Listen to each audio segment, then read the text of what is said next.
Mas é interessante que a gente vai falando sobre essa turbulência dos primeiros meses, que é muito difícil, mas também muito encantador.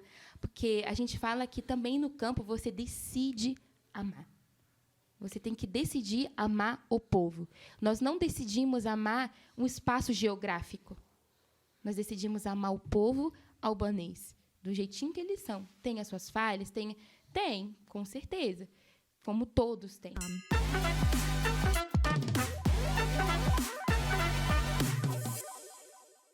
Fala, galera que acompanha o Glorificast. Bem-vindos a mais um episódio. Meu nome é Pedro. Eu sou o Vinícius. Eu sou a Maísa. Como vocês perceberam, hoje o nosso layout aqui está um pouco diferente, porque hoje, ao invés de um, nós temos dois convidados. Uhul. E eles são a missionária Thalita. E aí, pessoal, tudo bem? E o nosso querido missionário, presbítero Murilo. Paz do Senhor, pessoal, tudo bom? E hoje nós vamos estar falando um pouco sobre, para quem não sabe, eles fizeram obra lá na Albânia. Sim. E hoje nós vamos estar falando um pouco sobre esse papo, de como foi a experiência deles lá, enfim, de tudo lá. Se preparem para 3 horas de podcast, tá, gente? Brincadeira, não deixem o podcast, não deixem. Pode. Então, pra gente iniciar, conta pra gente como que foi a preparação de vocês pra estar indo pra lá, pra fazer a obra na Albânia. Então, quando a gente fala de ir para o campo, a gente pensa que é somente, por exemplo, juntar um montante de dinheiro e só ir. Não é desse jeito. Tem tudo uma preparação por trás.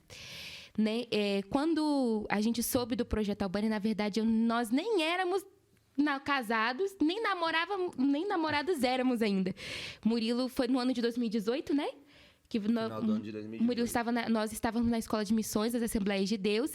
E aí surgiu assim no coração do pastor Clarismundo, através de uma obreira da Crossover, Irineia, que hoje não está mais na Crossover, mas naquele tempo ela estava.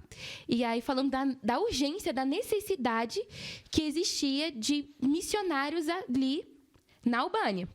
E aí o pastor Clarismundo falou, então vamos enviar o Murilo, que tá lá, que é solteiro, está lá na escola de missões, está em preparação, e vamos enviar ele. Só que o pastor Clarismundo não sabia que eu e o Murilo estavam gostando do outro, né? Aí o Murilo falou o quê, amor? Olha, pastor, o senhor me envia até pro Alasca, se o senhor quiser. Mas não me envia sozinho, né? Eu envia casado, né? E aí, então... A gente saiu da EMAD, e aí a gente começou a namorar, depois a gente casou e passou por esse tempo, de adaptação do início do casamento, recém-casados. E aí, depois de um tempo, em conversa com a Crossover, olha, então, mas antes deles irem para a Albânia, é necessário que eles tenham o nosso DNA. Que a Crossover é uma organização focada mesmo na plantação de igrejas multiplicadoras entre povos não alcançados. Só um instante, só para o pessoal aí que quiser saber mais sobre a Crossover, a gente fez um episódio com o povo que trabalha Thomas lá. E o Arnaldo. Com o Thomas e com o Arnaldo. Não, é o povo que trabalha lá, não é? São eles. Aí, se vocês quiserem saber mais, só procurar nos episódios mais antigos. Isso aí, para vocês saberem mais. Mas pode explicar mais se você quiser. E aí, nós tivemos que ir passar pelo Doxa, que é o treinamento da organização da Crossover. E aí, para a gente pegar o DNA da Crossover mesmo. E aí, porque agora nós somos missionários da nossa igreja e também obreiros da Crossover. Então, houve essa junção, esse casamento, a gente fala. Então, lá, a gente foi no meio da pandemia, gente. Pensa no quanto que a gente estudou. Meu Jesus, a gente nem dormia. Eu acho que a gente estudou mais do que tempo de faculdade. Então, a gente se preparou mesmo, se imergiu.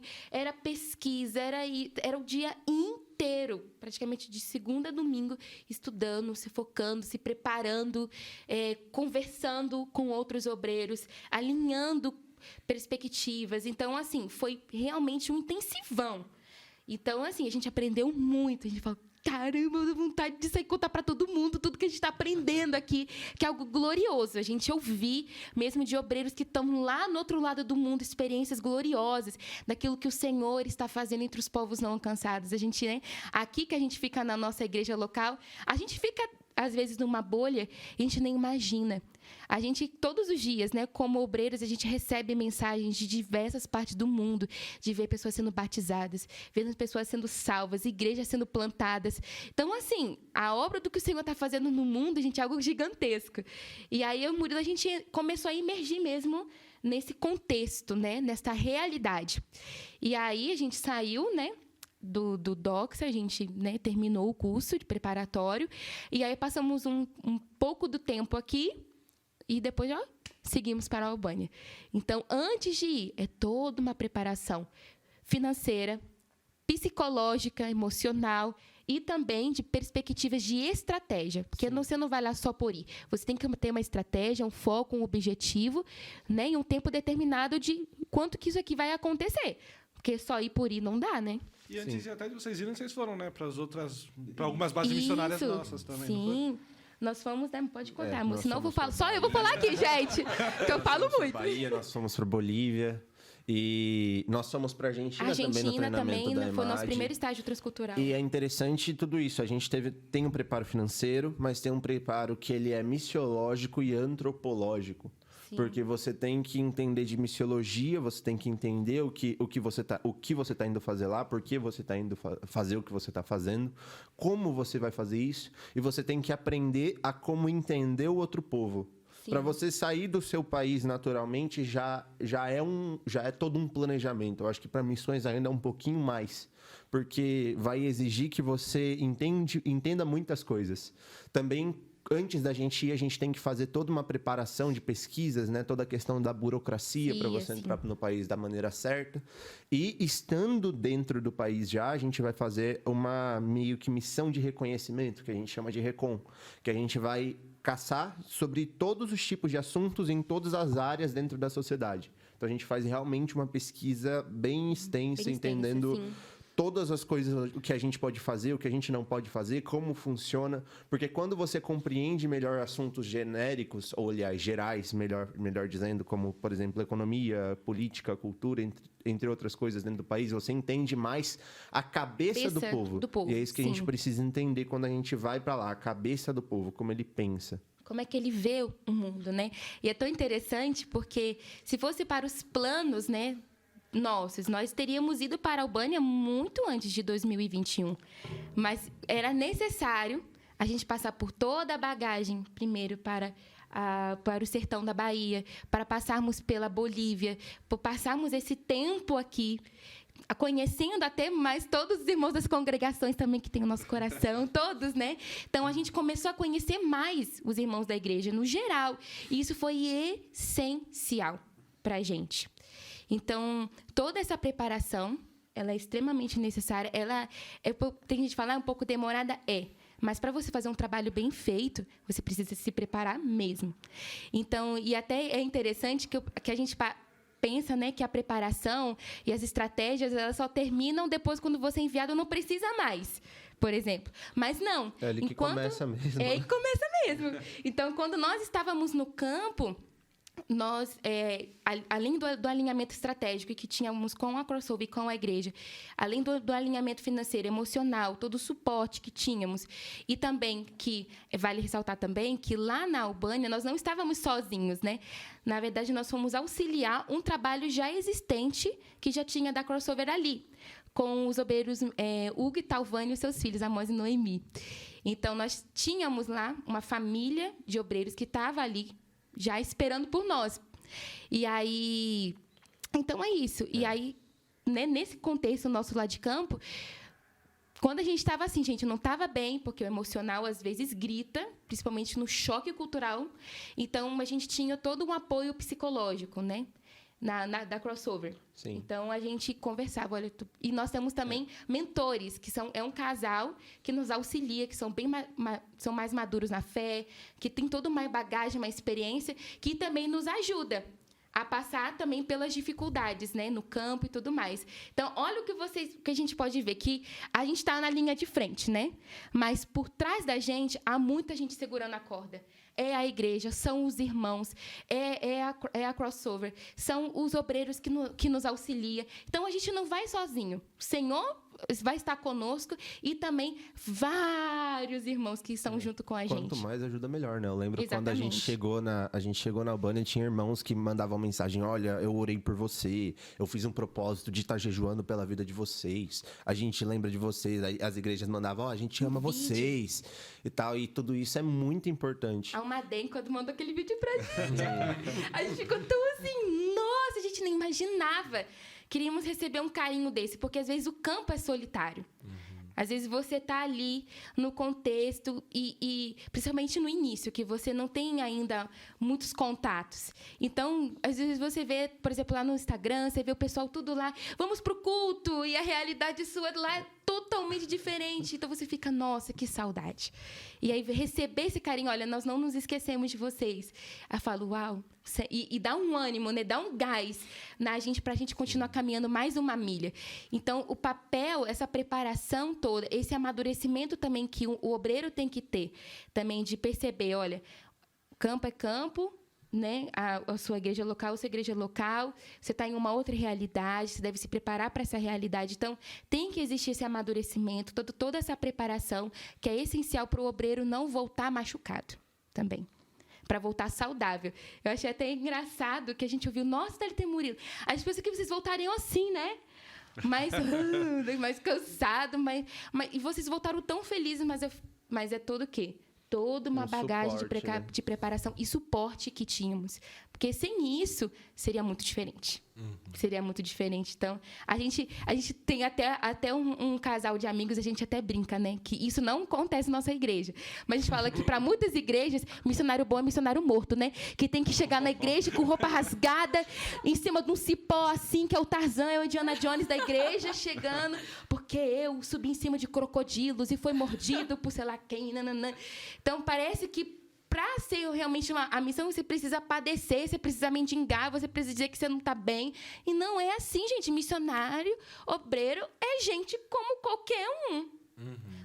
Já vou falando, não temos que parar com isso, gente. De pensar que missionário tem que mendigar, que missionário não pode ter um celular, que missionário não pode ter, né? Já tô saindo da preparação e falando outra coisa. Mas, assim, é necessário a gente perceber tudo isso, entendeu? Então, que missionários são pessoas também. Que eles esquecem que o foco é Jesus, né? Sim. Tipo, às vezes parece que eles querem que aconteça tudo com vocês, mas eles não querem saber o que realmente está acontecendo com Jesus ali naquele lugar. E esse é o ponto nesse sentido, que é aquilo que João Batista ele vai falar, né? Que importa que ele cresça e eu diminua. Então, importa que Jesus seja glorificado e aquilo que Jesus está fazendo seja mostrado, seja aparente. É para a glória dele. Sim. E é por isso que também tem toda essa questão do preparo. Sim, a preparação para a glória de Deus, a ida para a glória de Deus, manifestar a glória de Deus por onde você está. Que o foco é ele, gente. Dificuldade no campo vai ter. Poderíamos dizer que trocentas dificuldades? Sim, mas quando ele fala de Jesus, não tem como. Tudo isso, sabe, fica de lado. Fica de lado. O que é importante é aquilo que ele fez. Mesmo diante das dificuldades, mesmo diante das falhas, mesmo diante das provações, é ele. Porque a obra é dele. E quando ele chama, ele capacita, ele dá suporte e tudo isso. Então, acho que a gente conseguiu responder bem, né? Essa pergunta. Amém. Sim. E logo quando vocês chegam num país diferente, com certeza tem alguns choques que vocês enfrentam. Quais foram os maiores choques para vocês? Vários. Tenho, sempre no começo, né, os primeiros meses, a gente vai enfrentar alguns choques. Tem um choque cultural, que é o maior de todos, assim, é uma das coisas para a qual a gente se prepara durante o treinamento, para enfrentar o choque cultural. Que é aquela questão de, tipo assim, a maneira como você pensa é diferente da maneira como eu penso, sabe? Num sentido... Vamos lá, um exemplo. Por exemplo, por que a gente dorme em camas normal? Pra gente é uma coisa necessária, não é? A gente precisa ter uma cama ali com todo o material, um travesseiro certinho e tudo mais. Você vai lá, deita e dorme. Em outros lugares, aqui mesmo no Brasil, por exemplo, para eles não faz sentido dormir em cama, eles dormem em rede. Em outros lugares, por exemplo, eles vão dormir no chão com um colchãozinho no chão. Para eles, aquilo faz sentido. Então, essas mudanças de cosmovisão que a gente fala, essas mudanças de como as pessoas veem a vida, você entra num choque muito grande. E, tipo, isso é normal. Em qualquer país que você for entrar, você vai entrar num choque muito grande. Até no Brasil a gente vê, né? Diferença de realidades, diferença de povos. De uma região para outra é tudo totalmente diferente. As prioridades do povo, por exemplo, o povo albanês, ele é um povo que gosta sempre de estar muito bem arrumado, muito bem vestido. É interessante, eu achava engraçado, porque, tipo assim, podia estar chovendo, eles podiam estar andando na lama de sapato branco. O sapato não se manchava. Não se manchava. Já vi incrível. Incrível. E aí, quando eu entrava... Aí, muitas vezes, quando eu estava entrando, tipo, quando eu estava entrando no prédio onde a gente morava, tinha um albanês sentado na escada com um lencinho umedecido limpando o sapato Eles levam o lenço umedecido na bolsa, porque eles chegam no estabelecimento e limpam o sapato deles. Aí eu olho pro meu e só escondi, assim, ó.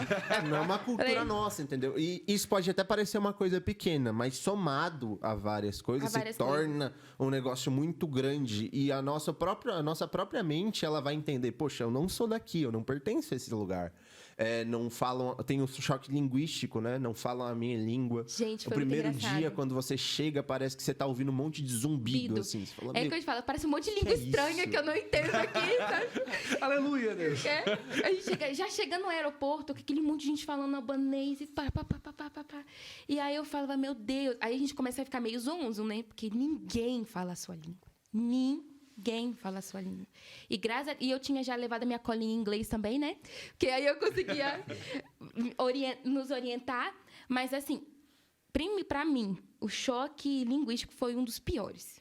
Foi um dos piores, assim, porque é uma língua extremamente difícil. Na dicção, na forma como você fala, as expressões. E nós, né? No trabalho que nós tínhamos na Albânia, nós não ficávamos na capital. Né? O nosso trabalho não era na capital, era no interior. Era numa cidadezinha pequena chamada Mamuras. E além da língua ser difícil, o sotaque do interior é muito mais difícil também. Então, tinha alguns obreiros que estavam lá há 10 anos, e era difícil para eles entenderem muitas coisas também. Então, imagina, o choque linguístico foi assim, foi muito forte. Sim, aí, tipo, você chega no lugar, tá aquele zumbido na sua cabeça, e o seu cérebro ele vai se esforçar para entender. Mesmo que você entenda, poxa, eu não sei falar essa língua, mas o seu cérebro não sabe disso. Então ele vai se esforçar para entender, ele vai ficar ouvindo tudo, os seus ouvidos vão ficar ouvindo tudo que você tem para ouvir, o seu cérebro vai ficar tentando entender, e aí chega, tipo, parece que você andou 1 hora na rua, parece que você já andou 4, 5, sério, você tá gente. super cansado, a mente tá esgotada por causa disso. E até você começar, tipo, a passar 1 semana, 2 semanas, não é nem que você vai entender a língua, mas aquilo vai começar a se tornar confortável para você. Tanto que, por exemplo, quando a gente voltou da Albânia e chegou aqui no Brasil, chegou no aeroporto de Guarulhos, a gente parou, olhou um pro outro e falou, meu, que estranho, tá todo mundo falando em português. No mercado, sabe? Porque lá, por exemplo, moeda também é muito diferente. Gente, quando eu peguei nós pegamos o salário pela primeira vez, eu me sentia milionária, né? Porque aquele monte de zero, porque a moeda é muito desvalorizada. Então, por exemplo, uma compra, no mês, dava 20 mil leques. Imagina, um azeite custar 800 leques. Então, assim, para fazer a conta, eu falava, gente, meu Deus, não é que eu tô milionária, não, porque as coisas aqui tem muito zero mesmo. Então, eu falava, meu Deus, será que o dinheiro vai durar no mês? Porque se uma compra deu 17 mil, imagina as outras coisas. E ficar fazendo esse cálculo de, tipo assim, não, eu tenho que converter de real para euro, de euro para leque. Aí depois o reverso, tem que converter de leque para euro, de euro para real. Isso tudo dá uma canseira. Mas é interessante que a gente vai falando sobre essa turbulência dos primeiros meses, que é muito difícil, mas também muito encantador. Porque a gente fala que também no campo você decide amar. Você tem que decidir amar o povo. Nós não decidimos amar um espaço geográfico. Nós decidimos amar o povo albanês. Do jeitinho que eles são. Tem as suas falhas? Tem, com certeza. Como todos têm. Então, a gente decide amar. E é tão lindo que realmente acontece casamento, que tem dia que você não quer saber mesmo. Não, eu quero ficar hoje no meu quarto, chorar tudo que eu tenho para chorar, porque o choque está grande, e recarregar minhas forças em Deus. E aí, por exemplo, no celular, chegava o irmão, Thalita, Deus me mandou mandar esse louvor aqui para você. era tudo que eu estava sentindo naquele dia. E o Senhor renovava. Porque a gente se sente muito pequeno, muitas vezes. A gente sente como, Deus, como é que, e principalmente sem relacionamento nenhum, como é que eu vou chegar para esse povo e vou falar do Senhor? Olha as minhas dificuldades, eu não sei falar um oi. Às vezes é incapacidade, né? Você chegar no lugar, eu vim aqui para falar de Jesus. Aí você pensa, eu não sei falar Jesus em albanês, como é que eu faço? Exato. Então, assim, aí a gente fica... O Senhor trabalhou muito, a gente falou isso muito também no Pé na Estrada, né? Que enquanto nós estamos fazendo a obra de Deus, nós estamos levando o evangelho transformador de Jesus, o Senhor vai também nos transformando, é de dentro para fora. E eu lembro que os primeiros meses da Albânia foi muito difícil para mim emocionalmente, por conta da língua. Porque o coração vai queimando para falar de Jesus. Mas você não consegue falar nada. Você não consegue falar nada. E se você falar uma coisa errada, pode entender como mal entendido, entendeu? Se você falar uma expressão, às vezes, uma palavrinha já erra, e entendeu? Também todo um contexto. Tem muito a pressão que a gente se coloca, né, como também. Estrangeiro. Por exemplo, quando alguém vai falar inglês, é engraçado que, tipo, às vezes eu me sinto mais à vontade para falar inglês com outro estrangeiro, com um americano, do que para falar com um brasileiro. Porque a gente se põe essa pressão de falar tudo certinho, tudo ajeitadinho.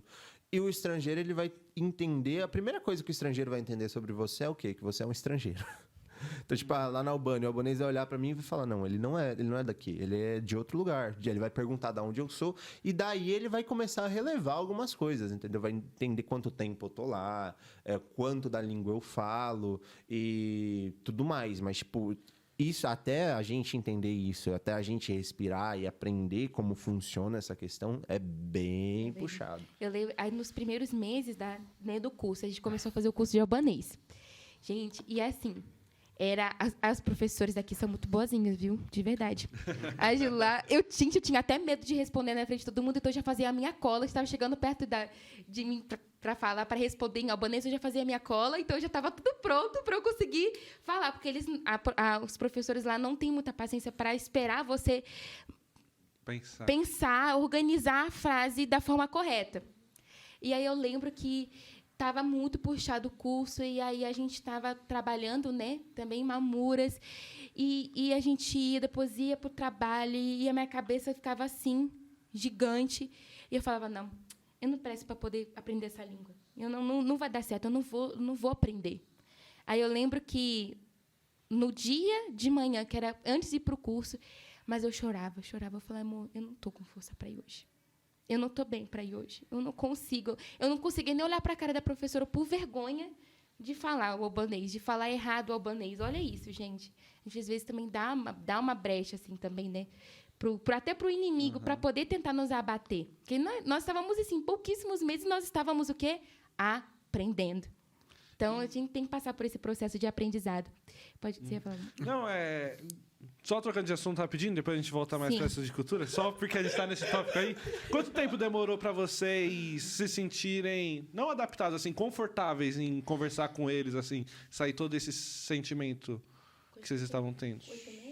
Por aí. 10 meses. Caramba. De 8 a 10 meses. De 8 a 10 meses. Com 9 meses, a gente já respirava e falava, poxa, eu tô em casa. Eu já falava, o Neyamos Tiptare, né? Que eu já sou uma albanesa. Então, já ficou muito confortável. Então, a gente tem que falar. Para as pessoas, a gente quer falar muito isso. Para alguém que tem um chamado missionário também e tem medo do campo, gente, essa fase passa. É uma fase difícil, a fase do choque? Mas o Senhor vai trabalhando tanto na sua vida, vai te dando tanto amadurecimento também nesse tempo, que você fala, valeu a pena passar por ele. E dessa questão do curso, né, que eu falei no Murilo naquele dia que eu não estava nada bem, e eu não tinha forças nenhuma para ir. Gente, de verdade, fisicamente eu não estava com força para ir para o curso. E aí eu falei, Murilo, não, nós temos que ir, porque, né, a gente não podia faltar. E eu fui muito triste, muito, muito, muito mal. E aí, no meio do caminho, a gente encontrou uma amiga, que era também uma obreira coreana. Imagina, gente, ela coreana, nós português tentando falar o inglês, às vezes difícil. E ela chegou para mim, e eu senti a presença de Deus tão forte na vida dela. E ela tentando conversar comigo, andando para ir para o curso, e eu falando em poucas palavras, porque eu não estava bem. Mas enquanto ela falava, a alegria do Senhor invadiu o meu coração de uma forma tão grande, que eu não consigo explicar para vocês.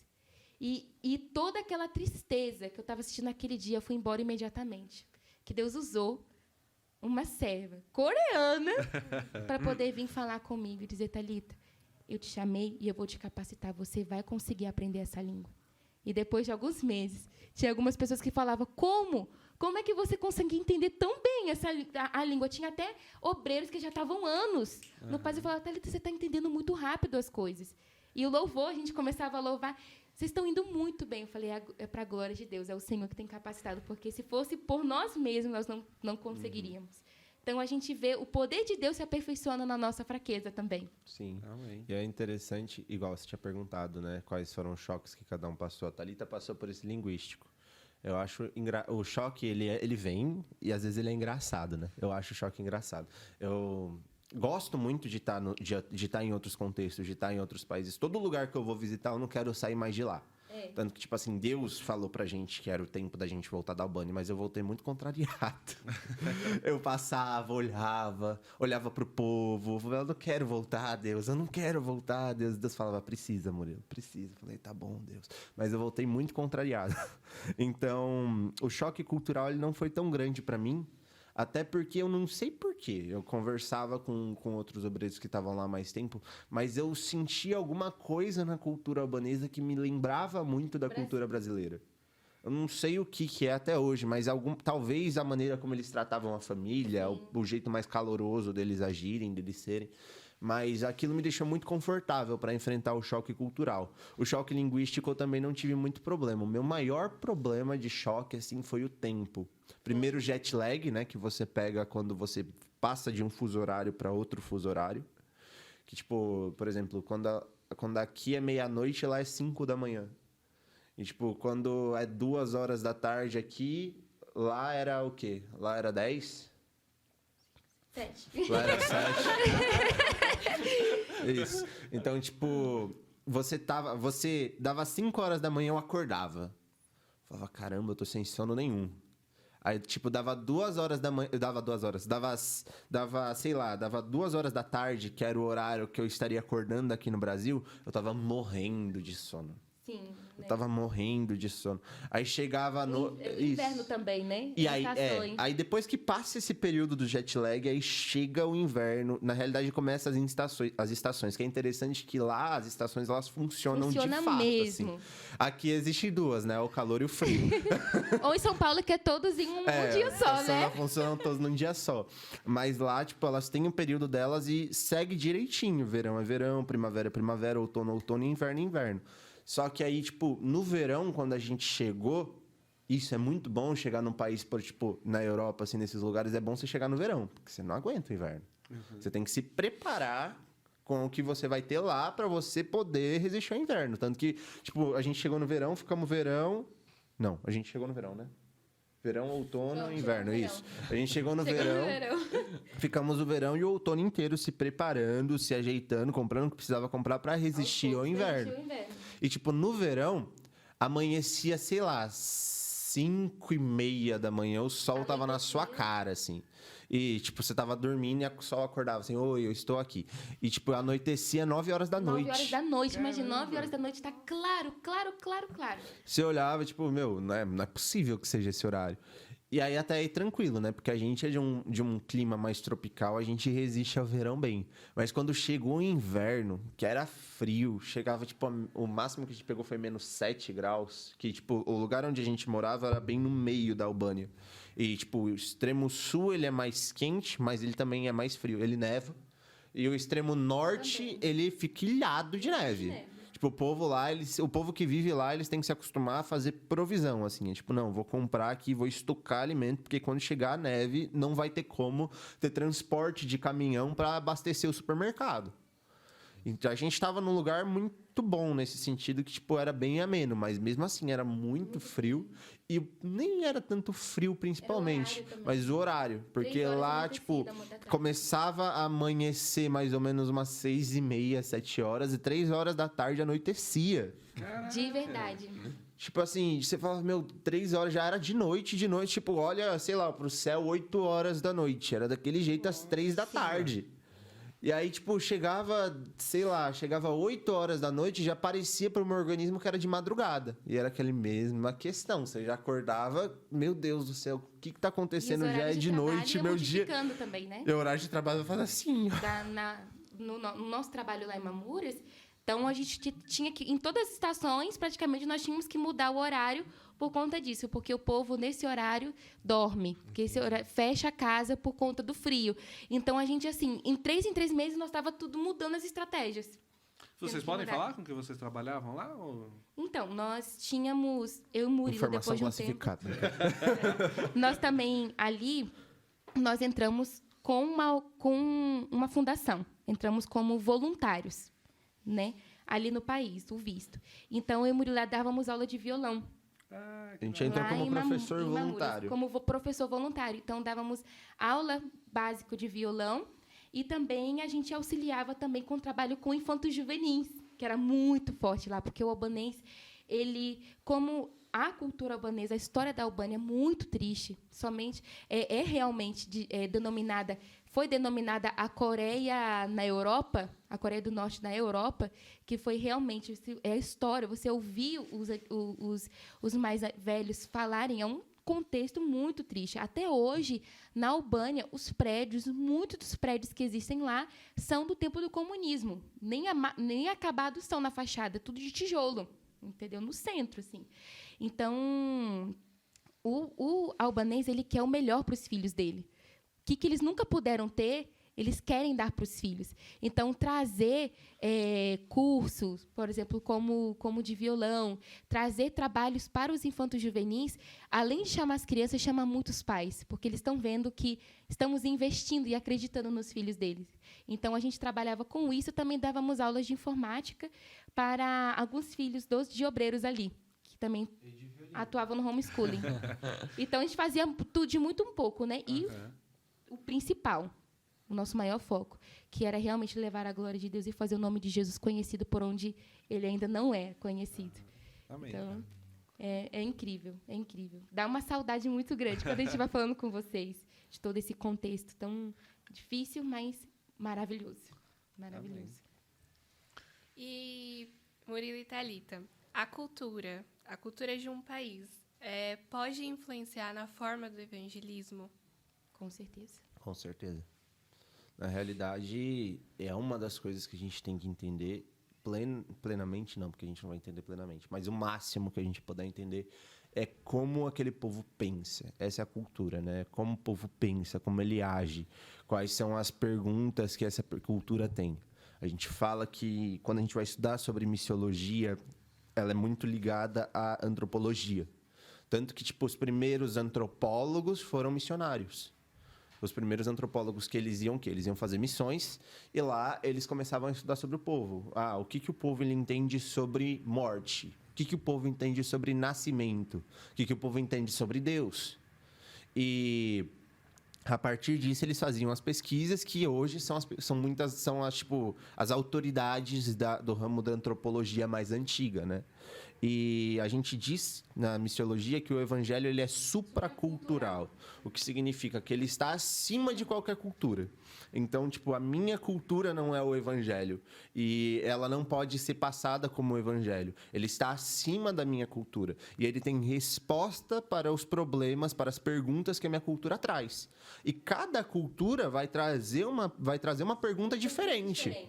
Por exemplo, numa cultura, por exemplo, albanesa, é muito uma questão de honra e vergonha. Era muito forte isso. Então, tipo, dentro, eles podem fazer as coisas erradas, mas isso nunca pode ser descoberto, entendeu?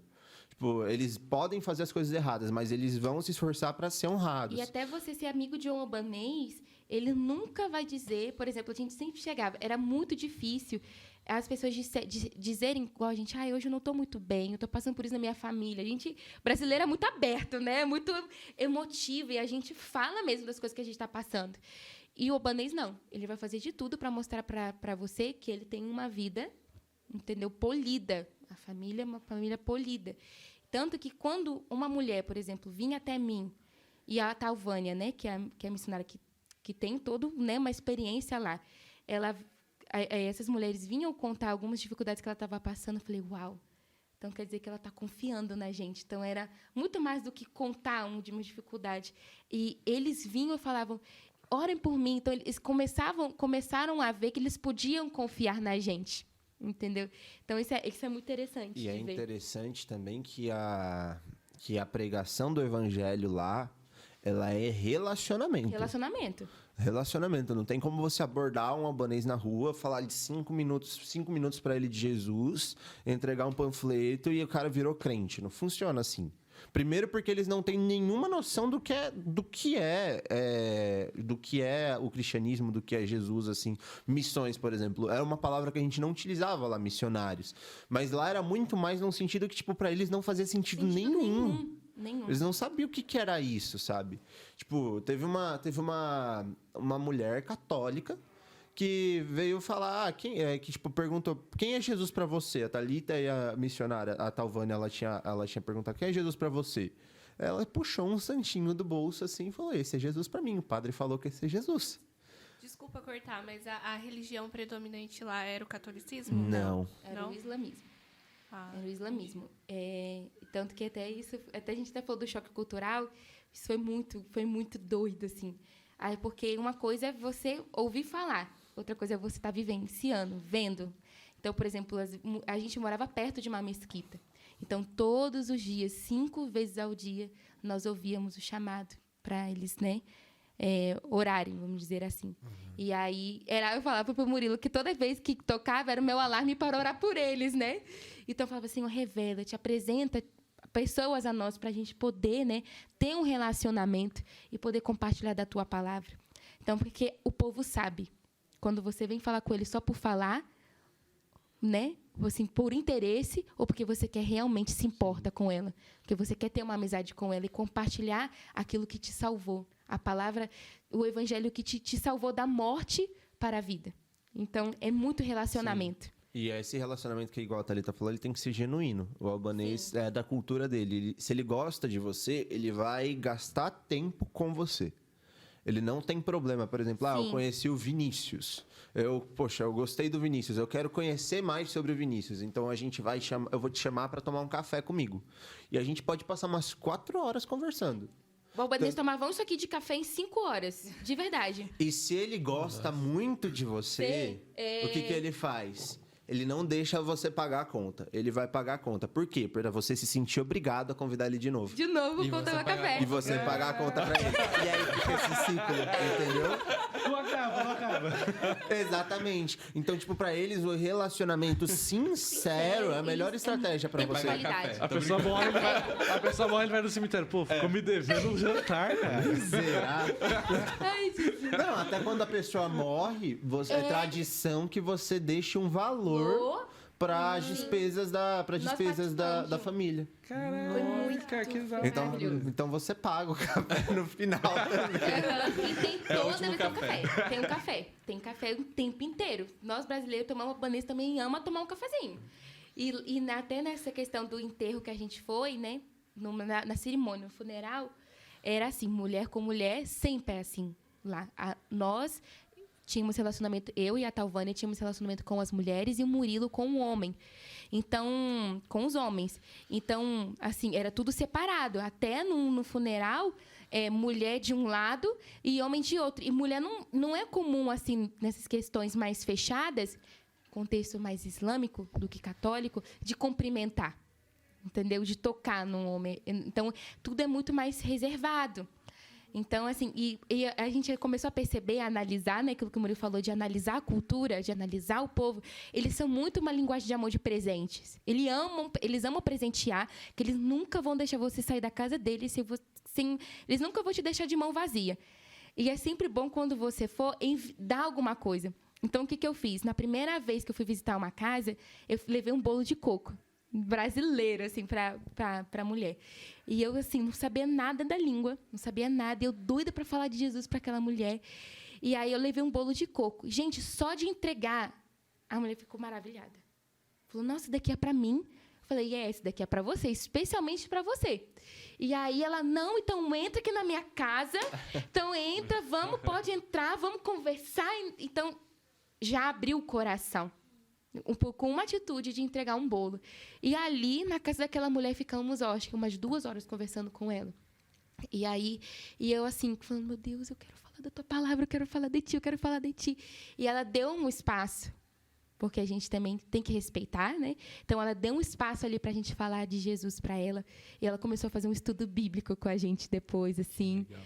E aí, ela falou depois, quando a gente foi embora, ela me abraçou.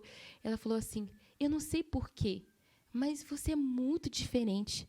A sua forma de agir, a sua forma de vestir. Você não é igual a essas meninas que usam short curto, porque eles são muito tradicionais, assim, sabe? Eles são bem respeitosos. Então, você é diferente. Eu gostei muito de você. Eu gostei muito de você. Você tem algo diferente que eu não sei te explicar. E eu falei, é Jesus.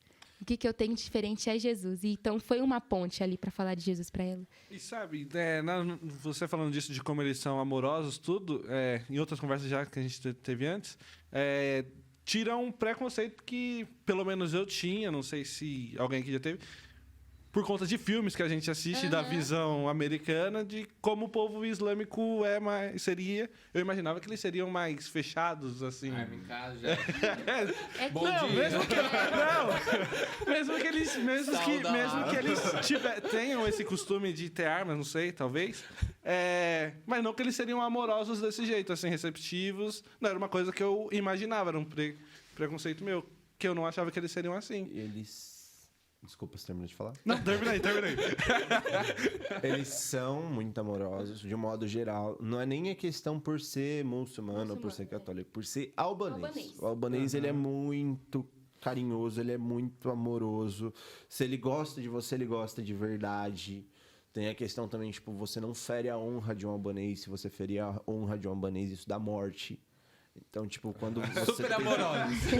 É um café e um tiro que você ganha. É bem bacana, é uma boa. É assim mesmo, tipo, então você tem que tomar cuidado com isso, mas eles são muito amorosos. E é interessante uma das questões que a gente achou interessante sobre, por exemplo, o islamismo, que é uma coisa que a gente não tem costume aqui.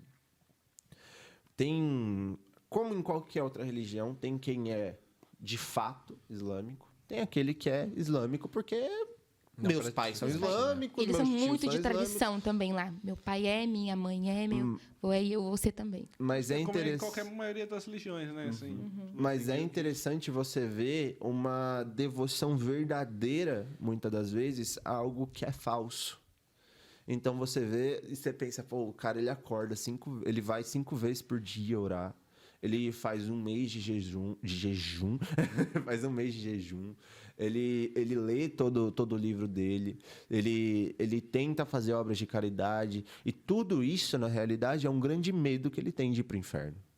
E nisso a gente vê a diferença do evangelho. Isso que eu acho lindo no evangelho. E que, tipo, quando eu entendi isso, foi um grande confronto, um divisor de águas na minha vida. De entender que, tipo assim, todas as religiões do mundo, elas vão trazer a resposta a resposta tá pro pecado. Toda cultura, ela tem entendimento de que nós somos pecadores diante de Deus. É uma falha, talvez não fala a palavra pecado em si, mas sabe, né? Sim. E uma resposta para a morte. E para o sofrimento. Todas as religiões vão tentar trazer uma resposta para esses 3. E é interessante que, tipo, todas as religiões que a gente já estudou, com exceção do cristianismo, é o seguinte: você faz, e faz, e faz, e faz, e faz, e faz. E, por exemplo, no Islã, você pode ser o cara mais crente que existe deles. Se no dia que você morrer, Deus estiver de mau humor, você vai pro inferno, não tem problema nenhum. E eles enxergam Deus como um juiz mesmo, entendeu? Ou então, tipo, por exemplo, o budismo, que é o que? Nós vamos nos livrar de todos os nossos sentimentos e alcançar a morte eterna, que é o nirvana. Ou então o hinduísmo, que nós vamos, dependendo da maneira como a gente se comportar e fazer aquilo que os nossos milhares de deuses mandam a gente fazer, a gente, quando morrer, vai reencarnar numa casta superior, entendeu? É interessante que as religiões, elas sempre uma moeda de troca, no sentido, você faz, e aí esse Deus, se bobear, te dá alguma coisa. Mas o evangelho, ele vem ao contrário. Ele vai exatamente no quê? Não, é porque Deus fez. É porque Deus te deu o que você faz. É porque Ele te chamou primeiro. Jesus chamou primeiro. Jesus, a graça, um favor imerecido. Não é porque a gente não faz para alcançar o favor. Nós já alcançamos o favor sem mérito nenhum. E é por causa desse favor, por causa desse amor, por causa da fé no Filho de Deus, que a gente anda em santidade diante dele. E Jesus, o maior missionário de todos, né? Ele, que é Deus, que abriu mão de sua glória, se tornou semelhante a homens. E ele ministrava através de parábolas, através do contexto ali do povo. Então, a gente imagina, nossa, Jesus, né? De vir para a terra e morrer por nós. De morrer por nós. Então, para eles, quando eles entendem isso de verdade, é algo assim, surreal. Você vê que realmente o evangelho, ele tem um poder transformador de dentro para fora. Então é algo lindo de se ver. E é legal que, igual a Thalita citou, falou de Jesus. Jesus, ele pregava utilizando o quê? Parábolas. Quais que eram as parábolas que Jesus utilizava? Aquilo que era comum para o povo. Então ali ele criava como se fosse uma ponte. Imagina que as duas culturas, a minha cultura e a sua cultura, são ilhas. E a gente tem que criar uma ponte para conectar essas ilhas, porque não a minha cultura, mas eu estou trazendo o evangelho, que ele é supracultural. Então, por exemplo, a parábola, ela criava uma ponte. Você está vendo os passarinhos, você está vendo as flores do campo, ou então o semeador que saiu a semear, ou a casa na areia, a casa na rocha. A dracma perdida. São pontes para chegar até a outra cultura. E ali a gente vem com a resposta supracultural. Por exemplo, você vai evangelizar um muçulmano. Quais são as pontes que você vai criar? Deus é justo. Amém. Deus é justo, é verdade. Deus é misericordioso. Deus é misericordioso, é verdade. Vamos falar sobre religião. Deus é justo, Deus é misericordioso. Aí você vem com o evangelho supracultural. Deus é amor e Deus te ama. Como assim? Deus me ama. Eles sempre falam que Allah é misericordioso, Allah é justo, mas eles não dizem que Allah é amor. Porque eles têm uma visão de Deus, de um Deus justo, mas num sentido, ele é o juiz que tá com a pranchetinha aqui olhando para os seus pecados. Vai lá, errou. Chegou lá, por causa disso, você vai pro inferno. Então a gente cria essa ponte dizendo que Deus é justo, concordando com ele. Deus é misericordioso, concordando com ele. Aí você vem na diferença, que Deus é amor. E Deus, ele te ama. E Deus tanto te ama que ele entregou o seu filho para morrer na cruz por você. E aí você pode criar pontes dentro dessas questões para pregar o evangelho. Mas primeiro você tem que chegar para entender as perguntas que eles fazem. As perguntas que a cultura deles fazem. A pergunta que o coração deles traz. Exatamente. Uma dúvida que surgiu aqui lá o povo, ele, como é predominante islâmico, né, mas também tem os católicos, tudo, e eles chegam a ser intolerantes, assim? Como que foi a recepção deles por vocês? Assim? Eu ia até chegar nessa parte de falar que a Albânia é muito diferente. A Albânia é um país com uma mistura de muita coisa. É um novo que eles estão querendo se modernizar com a estrutura do comunismo. E era um país denominado ateu no tempo do comunismo. Aí chega o islamismo com força, depois chega o catolicismo e um monte de coisa misturada. Além dos milhares de anos de história que a Albânia tem. Porque a Albânia, ela já foi cristã, já foi católica, já foi muçulmana, hoje ela é muçulmana. Então, ela é bem misturada. Pode continuar. Posso continuar? Tá bom. Senão eu vou falar muito, gente. E é interessante hoje que a Albânia, ela tem um orgulho de dizer que ela é tolerante, religiosamente falando. Então, por exemplo, existem vertentes dentro do islamismo, né? Tem o islamismo xiita, sunita. O islamismo da Albânia, eu não lembro qual que é. Eu não sei se ele segue uma dessas duas vertentes principais. Eu acredito que ele é uma outra. E eles se chamam de Islã da Paz. Tanto que, tipo, em entrevista... Teve até uma entrevista do Globo Repórter, antigona já, que eles fizeram sobre a Albânia, que eles falaram sobre isso. Que eles se entendem como, tipo assim, a tolerância religiosa reina ali. Então, tipo, por exemplo, tem a comemoração deles, né? Tipo, que é na mesma data que a Páscoa, que é o Bairam, que é, tipo, a festa do sacrifício, onde os muçulmanos, eles vão, pegam um cordeirinho e degolam um cordeirinho e fazem o sacrifício deles, imitando alguma... Se eu não me engano, eu não lembro qual prática que era, mas imitando alguma prática deles lá. E é muito importante, tem a mesma relevância que a Páscoa, inclusive é uma ponte que a gente utiliza. E, ao mesmo tempo, ela é na mesma época da Páscoa. Então, tipo assim, é bem parecido assim. Então, numa mesma rua, numa mesma praça, você vê, tipo assim, uma faixa escrito Gezua Bayramit, que é tipo assim, Feliz Bayram, e uma outra faixa do lado, Gezua Páscoa, que é tipo Feliz Páscoa. E eles, tipo... Você vê a mistura, né? Você vê um muçulmano dizendo para um católico, olha, Feliz Páscoa. E o católico respondendo, Feliz Bairam. Sim. Caramba! É muito doido. A gente não imaginava que a gente ia vivenciar isso lá, sabe? Mas, falando sobre essa questão, né? Nós víamos muito mais, meio que mais social, sabe? Assim, tinha gente que falava, não, eles são evangélicos, a gente não vai falar com eles, porque a minha tradição da minha família é assim, assim, assim, assim. Então, teve alguns momentos que a gente tentava, se chegava a pessoa, mas quando chegava no ponto crucial, assim, que ela via a realidade do evangelho e ela via que ela seria convencida da mensagem, ela ficava com medo e voltava atrás. Não, as minhas tradições, é a questão da religião da minha família. E, assim, a questão...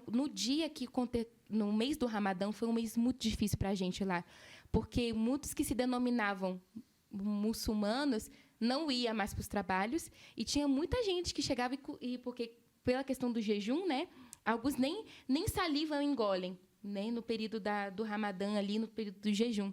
Então, alguns até cuspiam na frente do salão onde nós trabalhávamos lá em Mamouras. Entendeu? Olha, eu sou muçulmano e estou em período de Ramadã, que eles querem mostrar a tradição de que eles são muçulmanos. A gente já chegou em casas de muçulmanos também, para compartilhar da palavra de Deus. E a gente chegava com todo o respeito a eles. E a gente, né, a casa do albanês, você tem que tirar o sapatinho para entrar, porque você não pode entrar de sapato. O homem que chega tem aqui a bebida, assim, né, o suco, alguma coisa que tem. E aí ele vai falar assim, gazua, o homem que fala gazua. Aí o Murilo e os homens vão primeiro falar gazua, depois nós, as mulheres, e bebíamos de acordo com que o patriarca, né, o chefe da família, ou a mãe, né, se é viúva, vai denominar ali para você. Então, a gente chegava com todo respeito. E eu achava isso lindo, que as pessoas viam a diferença em nós, a presença do Senhor Jesus, e muitas pessoas também foram alcançadas através da mensagem do Evangelho, através do testemunho que dávamos ali. Sim. Então, é algo muito lindo de se ver. E é interessante que a gente chegou lá na Albânia com essa perspectiva de perseguição. Não, lá é um país que tem menos de 1% de cristãos, a maioria é muçulmano, cabeças vão rolar, vamos com cuidado. Então, era isso que rolava. A minha cabeça pensava assim. Mas quando a gente chegou lá, a gente percebeu que não, cara, era completamente diferente. Isso não torna mais fácil. Eu acho que, na realidade, torna mais difícil. Porque, assim, muitos não levam a religião a sério. Eles são, tipo assim, eu vou naquilo que me é conveniente. Sim. Então, tipo assim, olha, o trabalho social dos muçulmanos é muito bom e contempla a minha família, então eu sou um muçulmano. O trabalho dos católicos é muito bom e contempla... Tipo, as freiras católicas lá construir até casa. Nossa. Então, tipo, era um negócio... Muito então, tipo, os católicos me ajudam? Eu sou católico. Entendeu? Tipo, por exemplo... tinha gente que os filhos iam fazer aula de italiano na igreja católica. E aí as freiras católicas falavam, olha, se eles forem frequentar o trabalho ali dos crentes, eles não podem mais fazer a aula de italiano. Nossa. E aí cortava, né? Por quê? Nossa. Porque o que eles estavam oferecendo ali para os pais era interessante. Então, por isso nós íamos com o curso de violão, entende? Porque abre portas. E vocês falaram também de ter faixas de religiões diferentes no mesmo contexto, no mesmo lugar. Eu imagino que também isso gera um sincretismo religioso muito forte. Muito grande. Forte. E aí você tem que, tipo... E aí chega, pra você pregar o evangelho, você tem que desatar um emaranhado de nó ali. Que foi criado porque, tipo, é o católico que tem... É o católico que algumas práticas segue, né? do Islã, e o muçulmano que segue umas práticas católicas, e o ortodoxo ali no meio. É uma salada. É uma mistureba doida. E aí você tem que, pra pregar, você precisa quebrar essas correntes do sincretismo, que tornam essa questão mais difícil, e fazer eles entender que você leva o evangelho a sério. Você leva o evangelho a sério. Você não tá ali por conveniência. Você não tá ali porque te favorece. Não, você tá ali porque você acredita realmente naquilo. Falando, por exemplo, do curso de violão, nós começamos a dar uma aula para uma neta de uma muçulmana. E assim, nós não tínhamos aquela estrutura, como, por exemplo, os católicos de lá tinham, como os muçulmanos tinham. O nosso ali era simples. Né? Mas o amor que passávamos ali, a palavra de Deus era algo totalmente nem diferenciado. E aí nós começamos a dar aula para uma adolescente a partir do momento que a gente ia dando aula, a gente compartilhava da palavra de Deus, e todas as músicas práticas do curso eram louvores evangelísticos que chegavam no coração da pessoa, e a pessoa tinha que ensaiar aqueles louvores. Que era a prática... Em albanês. Em albanês, com certeza, em albanês, que é a língua do povo. Cabeça, né? É a língua que fala ao coração. Grudam na cabeça. A mensagem do evangelho, é preciosa. Evangelho sabia que tem diante do trono lá? Tem. Nossa. Família para fome. A primeira missão da Ana Paula foi na Albânia. Nossa, que da hora. Qualquer coincidência. É Deus. Multiverso. Então, falando sobre a língua que você falou, foi muito interessante. Que você falou em albanês, né? Com certeza em albanês. Porque é aquilo, né? Da mensagem principal, que é a mensagem do evangelho. O emissor e o receptor da mensagem. Se eu falo português e a mensagem está em português, a mensagem não vai chegar ao coração, porque não é a língua mãe dele, não é a língua materna dele. Nem na cabeça dele vai chegar, que ele não nem vai entender o que você nada. está falando, né? Então, a mensagem precisa ser descodificada e contextualizada para a cultura. Então, tudo realmente era albanês. Então, a gente forçava a falar albanês, mas a gente não conseguia falar tanto assim. A Talvânia e o Hugo ajudavam a gente, mas a gente falava em albanês. Sei que a gente não sabia algumas coisinhas em inglês, mas, assim, albanês prioridade. Inglês. Albanês prioridade, com certeza. E louvores em albanês. E aí, eu me lembro que a gente, num dos cursos, e ela amava estar com a gente. Ela falava, eu falo para minha irmã que aqui eu me sinto tão bem, eu me sinto tão feliz, é diferente. Aí eu falava, esse abraço que você sente falava para ela, é o amor que eu sinto por você, que Jesus colocou em meu coração por você. E ela sentia esse amor. E aí teve um momento que nós estávamos ali no curso e a gente começou a praticar.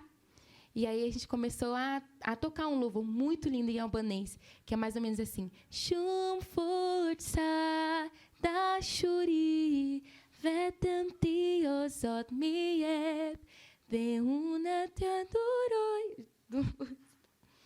E aí a gente cantava.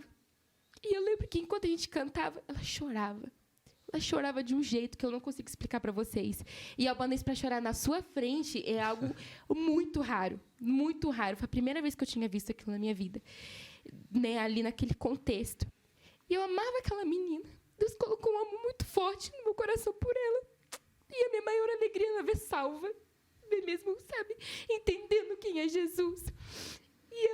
E isso eu vou falar, né, com toda a minha força, Senhor, amado meu, eu te louvarei com toda a minha força, com toda a minha mente, com todo o meu ser, porque tu és o meu Senhor. É assim que dizia a música. E ela tocava aquela música e ela sentia aquele louvor e ela chorava. E a Talvânia ficou até espantada de ver ela toda quebrantada diante daquele louvor. E eu falei, não, continua. Então, eu fingi que eu não estava vendo que ela estava chorando, porque se eu visse, poderia constranger ela. Sim. Então, fazíamos de tudo para ser o mais confortável para ela. Eu falei, Senhor, continue fazendo a boa obra na vida dessa menina. E através do relacionamento, através de todo esse amor, de todo esse carinho, de toda essa importância que dávamos a ela, ela soube e conheceu o amor de Jesus. Você como que eu vou fazer essa pergunta? Tipo, não. Aí você tá falando de como vocês alcançavam pessoas, mas quando elas eram alcançadas, assim, quando elas aceitavam, vocês não sentiam perigo lá mas ele tinha perigo para eles, digamos assim, ou não? Tinha. De eles aceitarem a Jesus? Tinha muita discriminação, assim. Tipo, de morte bem raro. Bem raro. Talvez, tipo, se a gente estivesse pregando lá no norte da Albânia. Mesmo. Que é, tipo, bem mais muçulmanão, assim, e tal. Aí, talvez a coisa fosse diferente. Aí, talvez tivesse esse perigo, realmente, entendeu? Mas, de modo geral, o perigo que eles sofrem é perigo social. É, tipo, você não compra no meu mercado porque você se converteu. Você desonrou as tradições da sua família. Você está dizendo que os seus pais, que os seus avós, que os seus bisavós, que os seus tataravós estavam todos errados e você está certo. Então, tipo, é muito mais uma pressão social que ele enfrenta do que um perigo de vida. E contexto também mais no interior, né? Porque Mamures era uma cidade muito pequenininha, gente. Então, para pregar lá era muito diferente, como, por exemplo, na capital. Entendeu? Então, o contexto de Mamures, até alguns pastores albaneses que a gente conheceu, falou assim, vocês estão trabalhando em Mamures? Lá é pesado, hein? Eu falei, Eles falam, nossa, é um lugar que a gente não quer ir e vocês estão lá. Eu falei, pois é.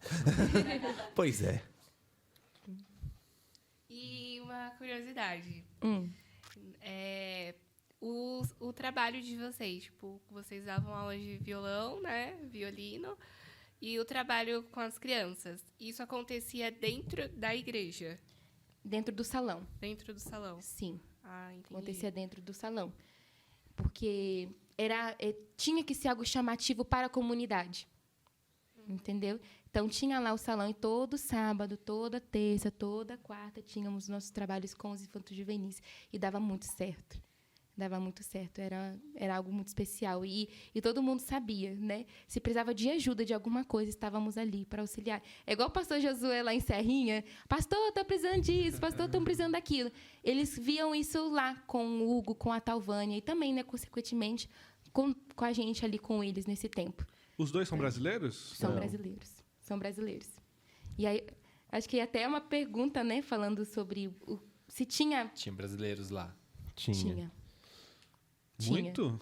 Você fez uma cara que tinha bastante. Obreiros brasileiros tinha. A embaixada, se eu não me engano, ela registrou por volta de 54 brasileiros. Eu não tenho certeza se tem mais do que isso. Para o contexto, né, pequenininho que a Albânia né, a gente acha que é bastante. A maioria é missionário. Alguns estão lá, tipo, são jogadores de futebol, ou são professores de escola internacional, mas, tipo, a maioria é missionário mesmo. E aí a gente até fala, né, que nós tínhamos um relacionamento com algumas famílias, né, que foram, assim, uma bênção para as nossas vidas, mas é aquilo que a gente falava, a gente tomava todo o cuidado possível para não tornar um gueto, assim, não se tornar bolha ali brasileira no meio do contexto, não. Nós estamos ali para ter relacionamento com albaneses. Era importante ter? Sim, mas aquilo não era o essencial, assim, sabe? Não era o nosso maior foco, prioridade. E isso é interessante de falar também, que é uma questão, tipo, é uma questão fisiológica, é uma questão natural. Ela, tipo, não é algo moral, não é, tipo, o nosso cérebro, o nosso ser, o nosso sistema nervoso, ele vai interpretar a outra cultura como hostil, de uma certa forma, ou mesmo a outra língua. Por exemplo, quando você vai aprender uma língua, tem estudos que dizem que quando você chega no nível intermediário dessa língua, você cria uma barreira, e você tem que transpor essa barreira. Que é o quê? É o seu cérebro dizendo, pare de aprender já essa língua, porque você já tem a sua língua. Você já tem a sua língua nativa, você não deve aprender mais do que isso. E aí, tipo, esse período quando você, tipo, muitas vezes o cara começa a aprender inglês, por exemplo. Tá lá todo animado, começa, tô aprendendo inglês, hello, the book's on the table e tal. E aí, quando ele chega num nível mais intermediário, ele sente um cansaço mental e como se fosse um bloqueio mesmo de aprender, que é o seu cérebro dizendo, não faça isso, porque você já tem uma língua que define a sua cultura e o seu modo de pensar. A sua cabeça já pensa com essa língua. E aí você tem que quebrar essa barreira para você, tipo, conseguir, sei lá, partir para um nível avançado do inglês ou de outra língua. Com a cultura é a mesma coisa.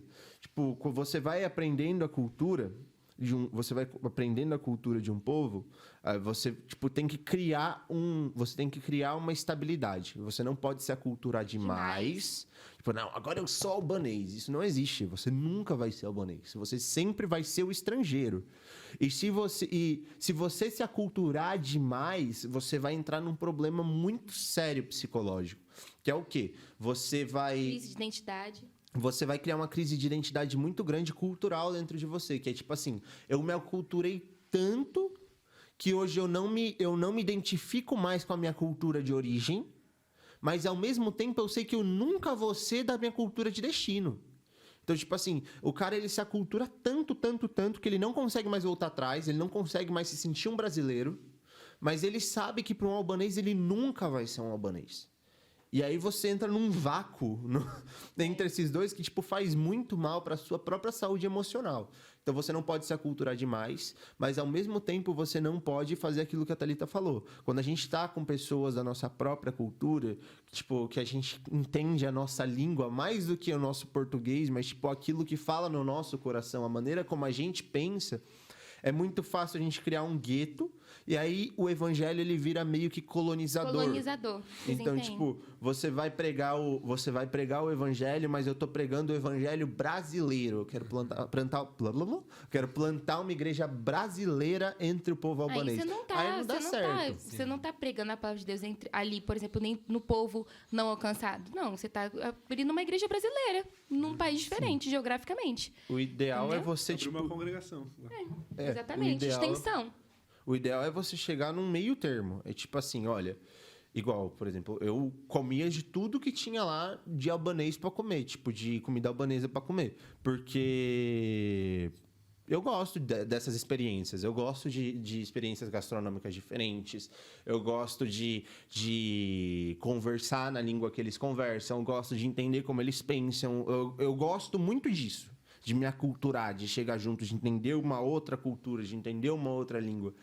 Então, tipo, eu me aculturava até um certo período, mas, tipo, eu entendia que eu nunca vou ser um albanês. E eu não colocava esse peso sobre mim. E, ao mesmo tempo, ele entendia que eu era um estrangeiro e, muitas das vezes, a gente se ligava pelas nossas coisas incomuns, mas, outras vezes, o que chamava a atenção neles era exatamente o fato de nós sermos diferentes. E aí chegava num nível de respeito. Olha, eu respeito a sua cultura, você respeita a minha. Eu não tô aqui para trazer a minha cultura. Eu tô aqui para trazer algo maior. Que é maior que a minha cultura e que é maior que a sua cultura, que é o evangelho. Aí você chega nesse meio termo. É verdade. E aí é até interessante, só para terminar, é muito interessante, né, que o Murilo falou da gente, né? Por exemplo, a gente não voltou mais o mesmo. A gente voltou muito diferente daqui do que nós chegamos aqui. Não, a gente voltou. Como é que se fala? Nós voltamos para o Brasil diferentes da forma como nós como fomos. Isso aí, que eu me embolei na cabeça agora. E aí... Não, a gente já tá falando pro Murilo já, amor, desliga a gaveta, por favor. Quando a gente voltou. Que a gente, então, assim, a nossa cabeça... Por exemplo, tem aquele louvor. Oh, quão lindo esse nome é... Na minha cabeça, a primeira versão que, na minha mente, no meu coração, não é mais do português, é do albanês. Saemeri Bucurast. Então, entende? Então, é aquilo que o Murilo falou, de não se aculturar demais, senão você perde realmente, você fica doidinho emocionalmente, mas também da gente ser ensinável, de chegar lá e você aprender.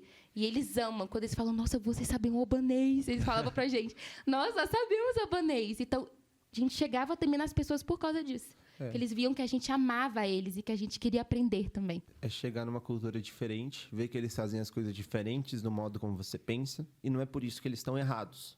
Entendeu? Tipo, é só diferente, é de outra forma, é outra maneira de pensar. Sim. Às vezes a gente quer misturar, às vezes, muito cultura com religião, né? Que nem vocês estão falando lá. Isso é muito perigoso. Não é que eles vão virar evangélicos que eles vão parar, o cara vai parar de servir primeiro, de fazer lá o que você falou que ele faz. Né? Exatamente. É tradição cultural. Então, não é por isso que eles vão parar de fazer aquilo. Não, é a cultura deles. É igual o Albânia. Nossa, a gente bate palma. É muito legal o culto na Albânia, entendeu? Eu sinto muita saudade. Então, assim, é de acordo com aquilo que fala o coração deles. É igual, por exemplo, os africanos que dançam. Entendeu? Isso eu acho muito louco. Eu acho incrível. Não tem como se tirar isso da cultura deles. Eles se expressam dançando. Sim. Faz parte da cultura deles, entendeu? E a Albânia usa muito clarinete e um tipo lá instrumental lá. É um que eles falam... violãozinho com uma corda só. É muito incrível. Eu sinto muito saudade de ouvir. É lindo demais. Não tem mais nenhuma pergunta. Não, eu tenho uma pergunta. Teve algum momento lá que vocês pensaram em voltar, assim? Vocês sentiram vontade de voltar ou não? Assim, parar tudo? Sim. Como que foi esse momento? Sim, foi nesses momentos mais do choque cultural. Foi mais esses momentos, assim, de que a gente se assusta com muitas coisas, né? Então, você fala, meu Deus, será que eu vou conseguir? Eu falava, né? Será que eu vou conseguir? E como é que vai acontecer, né? Principalmente no início, né? Como é que vai acontecer? Como é que a gente vai criar relacionamento com esse povo se a gente não sabe de nada? E a vontade humana era de voltar por o conforto, gente. Voltar, né, para o seu contexto, né? Para a sua cultura, a saudade da família. Mas o chamado é maior. Grita muito mais no seu coração. Grita muito mais. Mesmo diante desse momento que a gente tem, né, de dificuldade, quando a gente pensa, às vezes com vontade de voltar para o país. Mas depois passa. É só muito um pouquinho passageiro, assim, ó. Já tinha dias que eu falava pro Murilo, amor, já estou me sentindo daqui, eu não quero ir embora. E a gente sente, por exemplo, a gente está aqui no Brasil, mas nosso coração ainda está lá. Parte do nosso coração ainda está lá. Quando a gente volta para o culto aqui, você vê um monte de gente, é lotada a nossa igreja. Quando a igreja albanesa é 20 pessoas. Uma igreja mais assim, saudável, uma igreja relevante. Mais pequenininha. Mais pequenininha, demais. E parece assim, que era um encontro, sabe, de jovens que ficam em casa. Vamos cultuar aqui em casa. É mais ou menos isso. É a igreja da Albânia. E aí, então, assim, eu sinto a saudade do contexto de lá. E de ver como Deus tem sido glorificado naquele lugar e como que o evangelho tem se expandido. Igual a gente fez um evangelismo na frente, na praça central da cidade, do lado da mesquita mais antiga do país. Na capital se juntou jovens albaneses, cristãos, adolescentes. A igreja está crescendo ali, gente. Teve jovens lá que nunca tinham participado do evangelismo na vida. Foi o primeiro evangelismo deles. E ali levar aquela alegria contagiante, transbordante de Jesus. E ali a gente falando, né, por exemplo, da aparência, nós falando da aparência, que o albanês se importa muito com a aparência. Então, até para jogar lixo na rua, eu tinha que ir calçada, com o sapato fechado. Porque, para eles, chinelinho é coisa... Eles nem te olham na tua cara. Nossa. Então, você tem que... E o Murilo da barba. O Murilo, no contexto, por ser interior... O Murilo tinha que estar com aquela barbona, mas eu falei, amor, não exagera não, porque já estava aqui virando... sabe aquele óleo precioso que desce a barba de Arão, assim? Eu falei, já estava com aquela barba gigante. E aí, por quê? Porque o Murilo eles tinham que ser um homem, entendeu? Então, os homens tinham que ver o Murilo assim, que de dar voz para o Murilo falar. Então, a barba dava essa autoridade, sabe? Então, tinha que usar barba. Eu também, sapato fechado o tempo inteiro. Então, às vezes, até eu limpava o meu sapato. Todo dia, antes de sair, eu limpava o meu sapato, porque, para eles, o contexto é daquele jeito. E falando da Albânia, a Albânia, assim, o povo é aquele polaco branco, de olhos claros. E, para eles, né, era muito difícil ver negros ali. E, quando eu vi, eu falava, uau, que saudade de ver, né, aquele Black Power e tal. Geralmente, eram jogadores de futebol. Então, eram muito poucos. Mas lá existem os ciganos, que são morenos. Eles não têm tanto preconceito com negros, porque sabem que são estrangeiros, mas morenos que são os ciganos. Então, em alguns tem até uma palavra em albanês que fala como se fossem sujos. Então, ciganos, assim, albanês não tem relacionamento com cigano. Às vezes nem toca. No trabalho acontecia isso. De albanês mesmo nem dá mão para um cigano. Então, o contexto era muito difícil. A maioria dos ciganos, eles eram o quê? Não tinham escola para eles, não tinha escolaridade. Mulheres grávidas pedindo na rua, entendeu? Eles ficavam na rua só pedindo, crianças pedindo, casavam-se muito cedo. Então, era um contexto muito difícil dos ciganos. E nós fomos evangelizar um menininho cigano na praça, quando nós fomos evangelizar, que houve um avivamento, que o Madem sabe, né, que a gente contou sobre um avivamento que houve entre os jovens cristãos albaneses, que o Espírito Santo de Deus assim fez algo lindo num dia antes do evangelismo. E aí, e nós fomos evangelizar, fomos falar de Jesus para esse menino cigano. E ele, quando ele ouvia falar de Jesus através das cores da salvação, gente, as cores da salvação dá muito certo em todas as culturas. É muito top. E aí, ele, quando falávamos de Jesus, compartilhávamos de Jesus, ele ficava assim, olhando, com o olho arregalado. Então, se eu fizer isso, então, é pecado? Desagrada a Deus? Falei, desagrada a Deus. Mas, olha, Jesus, ele te ama. E lá na cruz do Calvário, ele derramou o seu sangue para que fôssemos purificados de todo pecado. Aí ele abria a boca, ele ficava assim, chocado com aquela mensagem. Chocado. E aí ele falou, então eu quero aceitar Jesus. Eu falei, então vamos fazer aqui uma oração para você aceitar Jesus. E ali tem um pastor americano também que cuida de muçulmanos ali. Ele trabalha com muitos muçulmanos. Ele até adotou uma criança cigana. Cigano, eu falei o quê? Muçulmano não. Cigano, gente. Cigano, troca aí. Cigano, ele até adotou uma criança cigana. Então, nós encaminhamos essa criança para esse pastor, porque ele trabalha mais nesse contexto, e também era em Tirana, na capital. Mas assim, e a gente, posso te abraçar? A gente falou para ele. Então, vocês querem me abraçar? Eu falei, sim, a gente quer te abraçar. E a gente abraçou ele, e ele ficou assim, atônito, porque como que brancos estrangeiros abraçar assim, ele? É que assim, tipo, lá eles têm muito preconceito, assim, sabe? O nosso país, ele é um país misturado. Então, a gente tem de todos os tipos de raças, etnias, cores.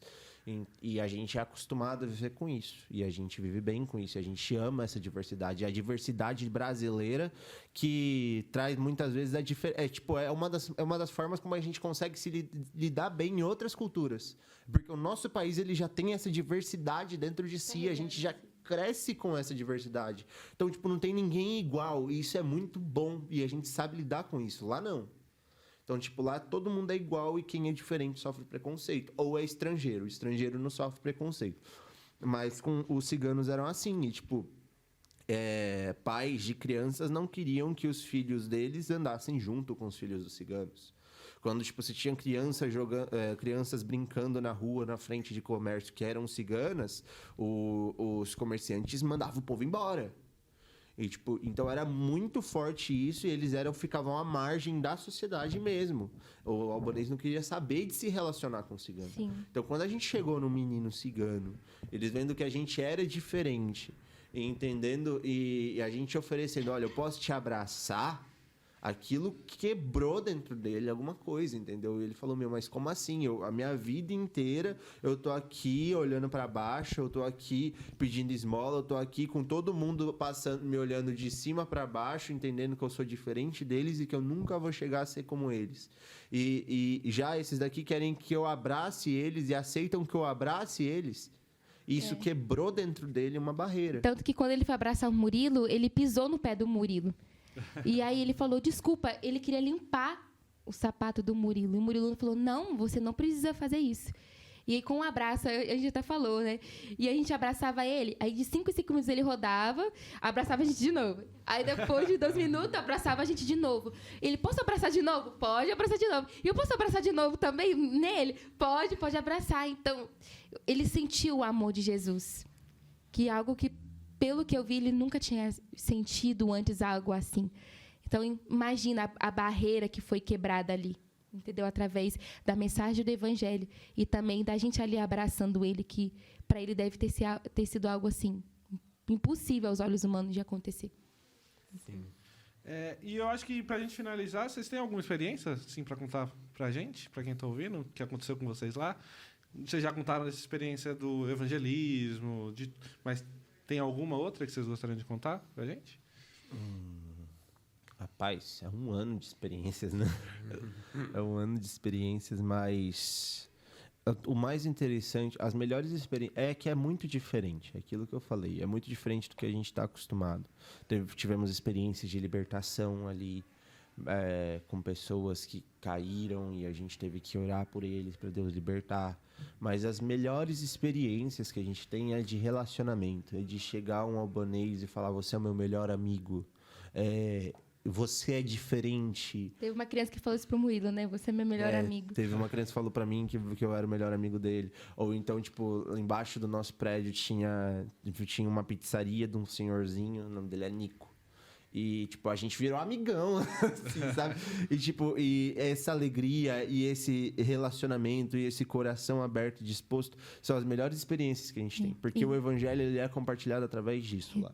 E eu acho que uma das coisas mais interessantes também que foi bem no final, foi bem quando a gente estava vindo para voltar, nós tivemos um relacionamento muito lindo com uma igreja albanesa. E a gente começou a se aproximar de um pastor albanês. E ele começou a contar para a gente coisas que a gente nem imaginava que estava acontecendo na Albânia. Dezenas de igrejas sendo plantadas, obreiros, missionários. A gente conheceu um missionário albanês, gente. Que já teve aqui na América Latina. Que já teve aqui na América Latina. Tem missionários albaneses sendo enviados aqui. Eu não vou poder contar aqui para vocês. Mas enviado... depois do episódio. Meu sonho de ser apresentador é isso. Saber as histórias. Dos bastidores a gente fala dos bastidores. De enviado para um contexto que eu falei... Uau! De pastores albaneses. Deus está levantando uma igreja forte ali. Você vê que é uma igreja, tipo assim, e que chamaram a gente para fazer parte disso. Mais ainda. Eles falaram, não... Então, se vocês quiserem vir... Podem vir, entendeu? Então, eles de verem a gente também querendo participar disso. Então, de ver... E até um amigo nosso, que é brasileiro, falou, nossa, para um pastor albanês, e que ele falou, eu precisei de 1 ano e meio para desenvolver o relacionamento aqui. Em alguns poucos meses, ele abriu o coração para vocês de coisas que eu nem sabia. Falei, então, é só Deus. Então, da gente saber realmente que o reino de Deus está se expandindo naquele lugar. O evangelho está sendo pregado. Cristo, ele está... abençoando, o Espírito Santo está falando, pessoas estão sendo enviadas e mais os povos estão sendo alcançados. E é uma questão de que se a gente não correr e não abrir os olhos, a gente vai ver isso tudo passar e não vai fazer parte disso. Nossa. Eu acho que eu falo para o Murilo, até que lá no Pé na Estrada, alguns jovens perguntaram, né, qual é o grande sonho de vocês? Acho que foi isso, né, Vini? E a gente falou, é ver a grande comissão cumprida. É o nosso maior sonho. Porque a palavra de Deus diz, lá em Apocalipse, um grande spoiler, né? E o Arnaldo sempre, toda vez, ele fala dessa passagem. É uma mensagem que me cativa, que lá em Apocalipse, né? De vermos todos os povos, tribos, línguas e nações adorando o Cordeiro. É o spoiler do fim dos tempos. Então, a gente sabe que nossos irmãos albaneses vão estar lá na eternidade adorando ao Senhor. E nós junto com eles. Isso é extraordinário. Então, eu falo, Deus, eu creio que é só o começo. Quando a gente volta, eu falei, Deus, eu não quero voltar, entendeu? E eu sei que, né, nós temos aqui, há uma necessidade espiritual, mas é aquilo que a gente fala. Necessidades espirituais, ela vai existir em todo lugar, mas e o acesso? Existe a necessidade espiritual e não tem acesso ao evangelho. Então, eu falei, Senhor, aonde... Aquilo que até na crossover já virou até, né? Para nós vermos Deus sendo glorificado entre todos os povos, nós temos que ir para onde ninguém está indo, fazer o que ninguém está fazendo e arriscar o que ninguém está arriscando. Então, para isso que Deus nos chamou. Eu creio que a Albânia foi só o start de tudo ainda que Deus ainda há de fazer. De onde ninguém está indo, então vamos embora. É ali que nós vamos para prover acesso ao evangelho entre os povos não alcançados. Amém. Então, a gente fala com muita alegria, com muito amor e com muita saudade também de tudo que aconteceu. E eu espero que todas as experiências que a gente contou tenha tocado e despertado, né, muitas pessoas para entender que o evangelho de Deus é para todo mundo, é para todas as pessoas, para todas as realidades, para todos os contextos. O evangelho transforma realidades, transforma vidas. O poder transformador do evangelho está aí. E nós devemos pregar esse poder transformacional do evangelho. Então é isso. Amém. Amém. Alguém mais tem alguma pergunta? Não? Vocês querem, então, falar as suas últimas palavras? Não. Últimas palavras? Não. Últimas palavras do episódio. Prega o evangelho. Peraí, como é que vocês falam normalmente? Vocês vão pagar o café pra gente? Então, agora nós vamos preparar um café que eu vou ficar 5 horas conversando, igual um albanês. O que vocês gostariam de dizer agora no final? Recados finais pro nosso público. Tem alguma coisa que vocês gostariam de falar pra eles? O Glorificast oferece almoço. Brincadeira. Gente, eu posso falar primeiro, né? Pode, amor. Tá. A melhor coisa que eu posso falar pra vocês é preguem o evangelho. É aquilo que eu falei. Existe uma urgência, mas uma urgência da nossa parte. Que Deus está fazendo a parte dele. O evangelho está sendo pregado, o evangelho vai continuar sendo pregado. E mais pessoas vão ser alcançadas. E Deus, ele nos chama para participar disso. Ele não precisa da gente. Não precisa. Deus não precisa de ninguém. Ele conta conosco. Deus ele pode se revelar para todo mundo num dia só e pronto. A grande comissão foi cumprida. Mas ele conta conosco, ele quer que nós participamos. Tanto que a gente fala que missões não é simplesmente uma obrigação, é um privilégio. É um privilégio de você ser espectador daquilo que Deus está fazendo entre os povos não alcançados. Então, pregue o evangelho, não perca a oportunidade. Se Deus te chamou, vá. Aproveite, não tenha medo, que Deus ele vai suprir todas as coisas e você vai viver a melhor experiência da sua vida. E vai viver uma vida plena, uma vida de verdade, que é o quê? No centro da vontade dele. Não fique de fora do que Deus está fazendo entre todos os povos. Deus te chama, Deus nos chama para fazer parte. E não tem maior alegria, não tem maior privilégio do que ver pessoas aceitando a Jesus, reconhecendo Jesus como único e suficiente Salvador. Às vezes você não vai poder ir fisicamente, mas vá orando, contribuindo e talvez até participando em curto prazo, quem sabe. Mas se você estiver em Jerusalém, viva também o poder transformacional do Evangelho. Porque Jesus não é somente um culto de 2 horas, não. É em todo o tempo, do acordar ao dormir. O Senhor, Ele quer nos dar experiências hoje, agora com Ele, entendeu? Então, é esse poder de transformacional de dentro para fora, em todos os momentos. Vamos pregar de tempo a tempo e a fora de tempo também. É viver o Evangelho. Eu até falei isso para uma pessoa lá no Pé na Estrada, que nós não devemos participar somente de um evangelismo, nós devemos viver o evangelismo. Nós não devemos só participar de um grupo de crentes, não. Eu vou viver o cristianismo na prática. Eu vou ser um cristão genuíno, verdadeiro. E aqueles que são cristãos de verdade, eles se importam com os povos não alcançados, eles se importam com o evangelho sendo pregado entre todo mundo. Então, se você ouve essa mensagem e seu coração não é tocado por isso, então, ore a Deus, busque o que está acontecendo de errado, porque o mesmo Deus que ama, se o nosso Deus ama as nações, Ele se importa com as nações, eu, como filha do Senhor, também devo amar. Então, é uma mensagem de despertamento para nós também. Então, é isso. Shum falei me dele, Tizot Bekof Shum. Deus abençoe vocês. Muito obrigada por essa oportunidade. Amém. Espero que vocês tenham gostado da entrevista. Nós gostamos muito, acho que eu falo por todos. Então... Não? Tô brincando. Então, ele vai ficar de disciplina. 3 meses? 6 meses. Ah, tá ótimo. De Ashtamua. Então é isso, galera. Muito obrigado por ter nos acompanhado. Siga a gente nas redes sociais, no Instagram, @Glorificast, no YouTube, no canal da nossa igreja, IAD Mauá, e no Spotify, Glorificast também, né? É isso? Aí. É isso. Muito obrigado por acompanhar. Até a próxima. Valeu. Vamos todo mundo falar Miro Pafshim. Vamos lá. Miro Pafshim, tchau. Como que é? Miro Pafshim. Miro Pafshim. Pafshim. Miro Pafshim. Pafshim. Isso. Miro Pafshim. Pafshim. Pafshim. Miro Pafshim. Miro Guaxinim. Peraí, vamos lá. Então, Miro Pafshim. Miro Pafshim. Miro Pafshim. Miro Vamos tentar de qualquer jeito. Vamos lá. 1, 2, 3. Miro Pafshim. Mas aí vem. A Dani tá xingando a gente.